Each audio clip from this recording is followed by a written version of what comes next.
Luyo sa kakulian sa pagliho tungod sa pulyo, nagpabilin nga lig-on ang usa ka renante kilaw, 44 anyos, single nga taga-Ulha-Ulas, Davao City, nga bisan pa sa limitasyon sa iyang panglawas, dili kini nahimong babag aron siya dili makapaningkamot sa adlaw-adlaw. Si renante makita saya ng pwesto niini, diin siya nagapadayon sa iyang panginabuhi, pinaagi sa paghasa og gabas ug paghimo sa mga construction materials. Diin usa ka trabaho nga kasagaran ginahimo sa walay kakulian sa panglawas. Apan alang kaniya, dili kini rason aron mubiya sa oportunidad nga maoy nakahatag og suporta sa iyang pamilya. Naman siguro ni gata sa Ginoo sa kuha mga panginabuhi.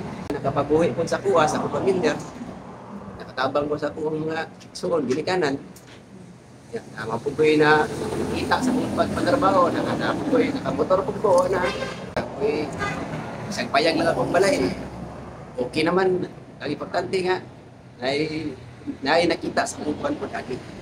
Sa akong pag-asa o gabas. Nasayran nga sulod sa unom ka tuig ning kasamtangan, iyang giampingan o gihatagan og dakong bili ang iyang panginabuhi sa adlaw-adlaw nga bisan dili dako ang kita. Gihimo niyang igo kini aron siya makaabag sulod sa ilang panimalay, labi na sa iyang may igsuon, diin siya ang daling madangpan sa panahon sa ilang kalisdanan. Ang istorya ni Renante usa ka makahatag og dugang inspirasyon sa tanang nga nawad-an og paglaom nga susama niyang PWD. Wala niini gigamit ang iyang kakulian sa panglawas aron siya kaluy-an. Hinuon, gipakita pa niya nga pinaagi sa iyang pagpaningkamot. Diin siya nahimong kaparte sa katalingban sama sa adunay normal nga panglawas. Dapat, hindi lang magsitambay. Matarbaho yun.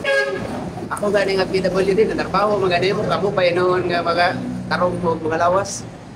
Paningkamot, pintras buhay pa. Eh, mga naman hindi. Basta, paningkamot lang, kapan lang.